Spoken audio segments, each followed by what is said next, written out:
ఓం గం గణపతయే నమః. స్వర్ణలక్ష్మి నమస్తే అస్తు. పరబ్రహ్మ స్వరూపిణి రాజ్యం దేహి ధనం దేహి సర్వకామాంచ దేహి మే.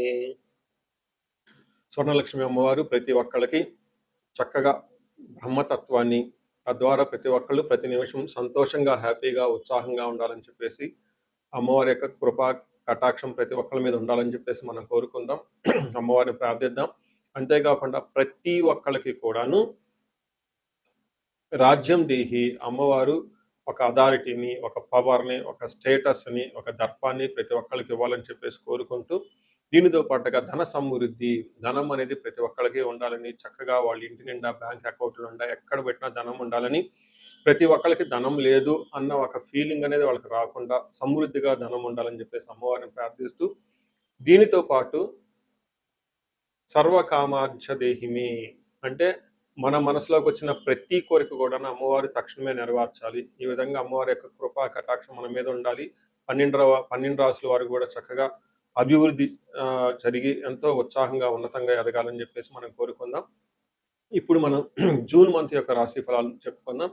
జూన్ మంత్ రాశి ఫలాలు చెప్పుకుంటే ఈ జూన్ మాసంలో మనకి 2-3 రకాల విశిష్టతలు ఉన్నాయండి. అవి తెలుసుకుందాం. ఫస్ట్ ఈ జూన్ మంత్ మనకి అధిక జ్యేష్ఠ మాస పౌర్ణమితో స్టార్ట్ అయ్యి నిజ జ్యేష్ఠ మాసం పౌర్ణమితో ఎండ్ అయిపోతుందని మీరు గమనించాలి. అయితే ఈ యొక్క 2 పౌర్ణముల మధ్య ఈ యొక్క జూన్ మంత్ ఉండటంతో ఇందులో 2-3 రకాలైన విశిష్టతలు ఉన్నాయి. ఈ మాసంలో ఫస్ట్ 2 శని త్రయోదశులు వస్తున్నాయండి. 2 శని త్రయోదశులు చాలా చాలా రేరుగా వస్తాయని గమనించుకోవాలి. కొన్నిసార్లు శని త్రయోదశి 4-5 నెలలకు కూడా రాలేదు. పోయిన సంవత్సరం ఐ థింక్ ఇదే విధంగా జరిగింది. 5 నెలల వరకు శని త్రయోదశి లేదు. చాలా మంది పూజలు చేసుకోవాలన్నా కానీ శనికి సంబంధించిన ఏమైనా పరిహారాలు చేసుకోవడానికి శని త్రయోదశి చాలా బెస్ట్ది. అలాంటిది శని త్రయోదశులు 2 వస్తున్నాయని గమనించుకోవాలి. వీటితో పాటుగా చాలా మందికి ఎప్పుడైతే అమావాస్య వెళ్ళిపోయిందో మనకి నిజ జ్యేష్ఠ మాసం స్టార్ట్ అవుతుంటూ చాలా మందికి పెళ్లిళ్ళు సీజన్ వస్తుందని మనం చెప్పుకోవాలి. పెళ్లిళ్ళకి చాలా అనుకూలమైన టైం అని గమనించాలి. ఇంకొక ముఖ్యమైన విషయము లాస్ట్ అంటే జూన్ ఎండ్లో మనకి ఏరువాక పున్నమి అని వస్తుంటుంది. ఇది రైతులకు ప్రత్యేకంగా చాలా చాలా ముఖ్యమైన రోజు. ఆ రోజున అందరూ అరకలు కట్టుకుంటారు. ఎద్దులకి చక్కగా మనకేమంటారు అలంకరణ చేసుకొని గుడుల చుట్టూ తిరుక్కొని అక్కడ నుంచి అరక కట్టుకొని ఊళ్ళల్లోకి వెళ్ళిపోయేసి పొలం దున్నటం స్టార్ట్ చేస్తారని గమనించాలి. సో ఇది కూడాను ఇప్పటికి కూడాను ఇది మనకి ఎప్పటి నుంచో ఉన్న ఒక సనాతన ధర్మంలో భాగంగా ఎద్దులను పూజ చేయటం, వాటిని నందీశ్వరులుగా భావించుకోవటం, గుడుల చుట్టూ 3 రౌండ్లు తిప్పుకోవటం, భజనలు పెట్టుకోవటం, దండారా వేయటం ఈ పనులను చేస్తూ ఉంటారు. ఒక ఉత్సాహంగా టోటల్ విలేజెస్ కూడా చాలా చక్కటి వాతావరణంలో ఇవన్నీ జరుపుకుంటూ ఉంటారని గమనించాలి. సో ఇది ఈ జూన్ మంత్లో ఉన్న యొక్క విశిష్టతలు, ముఖ్యమైన పండగలు, అలానే ముఖ్యమైన ఇంపార్టెంట్ డేట్లను మనం చెప్పుకున్నాం. ఇప్పుడు ఇంకొకటి చెప్పుకోబోతున్నాం. అది జ్యోతిష శాస్త్రం ప్రకారంగా గ్రహాల గురించి. జూన్ మాసంలో 5 గ్రహాలు మారుతూ ఉన్నాయండి. 28వ తారీఖున అంటే నెల బిగిన్ అవ్వక ముందే బుధుడు మారుతూ ఉన్నారు. వీళ్ళతో పాటు శుక్రుడు, కుజుడు, సూర్యుడితో మారుతూ ఉన్నారు జూన్ మాసంలో. ఇంకా ముఖ్యమైనది సంవత్సరానికి ఒక్కసారి మారే గ్రహం ఏంటంటే గురువు మారుతూ ఉన్నారు. ఈ గురువు జూన్ 2వ తారీఖున మారుతూ ఉన్నారు. అంటే మనం జూన్ మంత్లో 5 గ్రహాల యొక్క ప్రభావం ఎలా ఉండబోతుంది అనేది మనం చెప్పుకుంటూ ఉన్నాం అన్నమాట. నమస్తే. మనం వృషభ రాశి చూస్తే ఈ మంత్ కొంచెం మిక్స్డ్గా ఉంటుంది. కొంచెం చాలా కేర్ఫుల్గా వెళ్ళవలసిన మంత్ అని మీరు గమనించుకోవాలి. ఏ విధంగా అంటే కృతిక ముందు అది పోయే ముందు ఇందులో ఉన్న నక్షత్రాలు చూద్దాం. కృతిక 2, 3, 4 పాదాలు, రోహిణి 1, 2, 3, 4 పాదాలు, మృగశిర 1, 2 పాదాలంతా కూడా ఈ రాశిలో ఉంటారని గమనించాలి. పేరు బలం ప్రకారం చూసుకుంటే ఈ, ఊ, ఏ, ఓ, వా, వి, ఓ అన్న లెటర్స్ అంతా కూడా వీళ్ళకి వృషభ రాశిలో ఉంటారని గమనించాలి. మనం ముందుగా చెప్పుకున్న విధంగా 5 గ్రహాలు మారుతూ ఉంటే ఎక్కువగా మారిన గ్రహాలు వీళ్ళకి మిక్స్డ్గా ఉన్నాయి. ఒక 3 గ్రహాలు మాత్రమే ప్రతికూలంగా, 2 మాత్రమే అనుకూలంగా ఉన్నాయి. కొంచెం జాగ్రత్తగా ఆలోచించుకొని ప్లాన్డ్గా వెళ్ళవలసిన మంత్ని మీరు మనసులో పెట్టుకోండి. మనం లఘు గోచారం, సూక్ష్మ గోచారం ప్రకారం చూస్తే సూర్యుడి వల్ల వీళ్ళకి ధన ప్రవాహం వస్తూ ఉంటుంది. కానీ కుజుని వల్ల అనారోగ్యానికి గురే అవకాశం ఎక్కువగా ఉంటుంది. తర్వాత శ్రీయం విభూతిం అంటే బుధుని వల్ల శ్రీయం ధనం వచ్చే అవకాశం ఎక్కువ ఉంటుంది. విభూతి ఆల్రౌండ్ ప్రాస్పరిటీ కూడా ఉంటుందని మనం చెప్పుకోవచ్చు. అయితే ఇండివిజువల్గా ప్రతి గ్రహం కూడా ఒక ఛాలెంజింగ్గా ఉంటుంది, ఒక ఆపర్చునిటీస్ కూడా ఉండే అవకాశం ఎక్కువ ఉంటుంది. అందుకని ఎక్కడెక్కడ ఛాలెంజింగ్గా ఉంటుంది, ఎక్కడెక్కడ మనకి ప్రాబ్లమాటిక్ ఉందో మనం చూద్దాం. ఇందులో సూర్యుడు వీళ్ళకి రెండో స్థానంలో ఉండటం కొంచెం జాగ్రత్తగా ఉండాలని గమనించాలి. ఇందులో మనకేం చెప్తారంటే సంస్కృతంలో ఫస్ట్ హీనత్వం దుష్ట సంసర్గో మనస్తాపో శిరోవ్యధః నిష్ఫలం కృషి వాణిజ్యం విత్తరాశి గతౌ రవి అని చెప్తారు సంస్కృతంలో. అంటే దీని మీనింగ్ ఏంటంటే హీనత్వం అంటే మీకు నీచ బుద్ధి వస్తుంది, దుష్ట బుద్ధి వస్తుంది, దుష్ట సంసర్గో చెడ్డ వాళ్ళతో కలిసి వాళ్ళతో మీరు పరిచయాలు పెంచుకునే అవకాశం చేసే పరిస్థితులు వస్తూ ఉంటుంది. గుర్తుపెట్టుకోండి, ఎప్పుడైతే చెడ్డవాడి దగ్గరికి వెళ్లారో ఎప్పుడు మీకు చెడే జరుగుతుంది. ఎప్పుడైతే మీరు స్మార్ట్ వర్క్ చేయాలనుకుంటే అదే స్మార్ట్ వర్క్ మీకు రిజల్ట్ తిరిగి వస్తుంది. కాబట్టి ఈ టైంలో మీరు మనస్తాపానికి గురయ్యే అవకాశం ఎక్కువగా ఉంటుంది. శిరోవ్యధః అంటే తలనొప్పి కూడా వస్తుంది. దీనితో పాటు నిష్ఫలం కృషి వాణిజ్యం ఏదైనా హార్డ్ వర్క్ చేసినా, బిజినెస్ చేసినా వీళ్ళంతా మీకు ప్రాబ్లమ్ అవుతుందని గమనించాలి. సో ఇలా ఇందులో ఓవరాల్‌గా చూస్తే మీకు సూర్యుడి వల్ల అంతా ఇబ్బంది పెట్టే పరిస్థితి ఉంది కాబట్టి జాగ్రత్తగా ఉండటం ఎంతైనా అవసరం గమనించాలి. ఇప్పటిదాకా ఈ రాశి వాళ్ళు కొంచెం ఆడింది ఆట, పాడింది పాటగా ఉంది.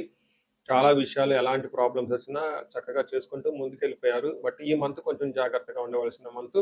గురువు మారటం వల్ల కూడాను కొంచెం అంత స్మూత్‌గా ఉండదు. ఇప్పటిదాకా అనుకున్నది సాధించుకుంటారు. ఇప్పుడు మీరు అడగంగానే ఒక ఫోను చేయంగానే పనులయ్యేయి అంత స్మూత్‌గా పనులు గాదు. 1, 2 సార్లు ఫోన్లు చేయాలి. కొంచెం ఇరిటేషన్‌తో ఉంటుందని గమనించుకోండి. అలానే కుజుడు 12వ స్థానంలో ఉండటం, ఇది కూడా మిక్స్‌డ్‌గా ఉంటుంది. కుజుడు 12వ స్థానంలో ఉంటే విపరీతంగా ఖర్చులయ్యే అవకాశం ఉంటుంది. హాస్పిటలైజేషన్స్ అవకాశం ఉంటుంది. బ్లడ్ రిలేటెడ్ ప్రాబ్లమ్స్ రావచ్చు. అంతేకాకుండా శత్రువుల బాధ కూడా విపరీతంగా ఉంటుందని గమనించాలి. మనకి సంస్కృతంలో ఏం చెప్తారంటే ప్రవాసం వ్యాధి పీడాంచ బంధువైర ధనక్షయనం దేహ పీడాంచ సంచారం ద్వాదశ స్థానకే కుజ అంటారు. అంటే కుజుడు 12వ స్థానంలో ఉండటంతోటి ఏమవుతుంది, రోగాల వల్ల బాధలు ఉంటుంది, బంధువుల వల్ల ద్వేషము, ధననాశనము, శరీరానికి పీడ అని చెప్తారు. అంటే విపరీతమైన వీళ్ళకి మానసికంగా ఒత్తిడి కూడా ఉంటుంది. బట్ ధన ప్రవాహం అయితే తీసుకొని వస్తూ ఉంటారని చెప్తారు. ఇదే విధంగా బుధుడు చక్కగా మంచి అనుకూలత ఉన్నారు, బాగా కలిసి వస్తున్నారు. బుధుడు మంచి సపోర్ట్ ఇస్తున్నారని తెలుసుకోవాలి. తద్వారా ఇప్పటి వరకు కాని పనులన్నీ పనులయ్యే అవకాశం ఉంటుంది. ఎవరైనా మూవీ రంగంలో ఉన్న లైక్ ఇంకా ఏదైనా సోషల్ మీడియాలో ఉన్న వీళ్ళ రీల్స్, పోస్టులన్నీ చాలా చక్కగా వైరల్ అయ్యి ముందుకెళ్ళే అవకాశం ఉంటుంది. తర్వాత శుక్రుడు వీళ్ళకి 3వ స్థానంలో ఉండటంతో ఇక్కడ మిక్స్డ్ రిజల్ట్ అని చెప్తారు. ఒక పక్కన మీ యొక్క మాటకి విలువ పెరగటం, మీకు గౌరవం రావటం, చలామణి అవ్వటం, పలుకుబడి ఉండటము ఇవన్నీ ఇస్తూనే మరో పక్కన శత్రువులు పెరగటము, ధనం ఖర్చు విపరీతంగా అవ్వటము. అంతేకాకుండా ఒక్కోసారి మీకు మెయిన్ మీరు చేసే ప్రొఫెషన్‌కి ఇబ్బందులు కూడా వచ్చే అవకాశం ఉంటుంది. ఓవరాల్‌గా ఇది మిక్స్డ్ పీరియడ్ అని మీరు తెలుసుకోవాలి. సో చూసారు కదండీ! ఇప్పటిదాకా ఉన్న ఈ 3, 4 గ్రహాలు కూడాను మిక్స్డ్‌గా ఉండటంతోటి వృషభ రాశి వాళ్ళు కొంచెం జాగ్రత్తగా వెళ్ళటం ఎంతైనా ముఖ్యం. ఈ రాశి వాళ్ళకి పరిహారాలు మీరు చూస్తే నవగ్రహాల చుట్టూ తిరగటం చాలా ఇంపార్టెంట్. వీటితో పాటు మీరు లక్ష్మీదేవికి సంబంధించిన ఉపాసన చేస్తే చాలా బాగుంటుంది. వాళ్ళకి మహాలక్ష్మి అష్టకం చదువుకోవటము, శుక్రవారాలు కొంచెం నియమంగా ఉండటం, కుజుడికి సంబంధించి మీరు కందులు దానం చేయటం, నవగా వీటితో పాటు హనుమాన్ చాలీసా చక్కగా చదువుకుంటూ ఉంటే బాగుంటుంది. ఈ రాశి వాళ్ళు ఇది అంతా గోచారం ప్రకారం కాబట్టి ఇండివిడ్యువల్‌గా జాతకం చూపించుకోవడం చాలా ఇంపార్టెంట్. ఈ రాశి వాళ్ళకి అష్టైశ్వర్యాలు కలగాలని చెప్పేసి, భోగభాగ్యాలు కలగాలని చెప్పేసి కోరుకుంటున్నాను. మనం ఇప్పుడు రెమెడీస్ చూసుకుంటే ముఖ్యంగా నేను అందరికి సలహా ఇచ్చేది ఏంటంటే మీ వయసు గనుక 35-45 ఉండి ఎక్కడ లైఫ్‌లో మీరు ఆగిపోయారు. ఇప్పటిదాకా గ్రోత్ ఉండి, చక్కగా ఒక మేనేజర్ పొజిషన్‌లో ఉండి, ఉన్నతంగా ఉండి, కానీ లైఫ్ ఇప్పుడనేది మీకు ఛాలెంజింగ్‌గా ఉంది. దీన్ని మనం జనరల్‌గా మిడ్ లైఫ్ క్రైసిస్ అని చెప్తూ ఉంటారు చాలామంది. బట్ జ్యోతిష శాస్త్రంలో మిడ్ లైఫ్ క్రైసిస్ ఎందుకు వస్తుందనేదని చాలా చక్కగా వివరించడం జరిగింది. ఆ టైంలో మీకు శాపాలనేవి యాక్టివేట్ అవుతూ ఉంటుంది. ఆ టైంలో మీకు గ్రహ దోషాలనుంటాయి. ఈ గ్రహ దోషాలు కూడా మీకు యాక్టివేట్ అవుతూ ఉంటాయి.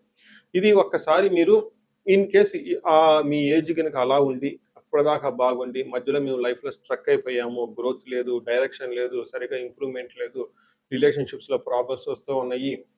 ఎలా ఎళ్ళాలో కన్‌ఫ్యూజన్‌లో ఉన్నారు అనుకున్నప్పుడు ఖచ్చితంగా ఒకసారి జ్యోతిష శాస్త్రంలో మీ ఇండివిడ్యువల్ హారోస్కోప్ చూపించుకోండి.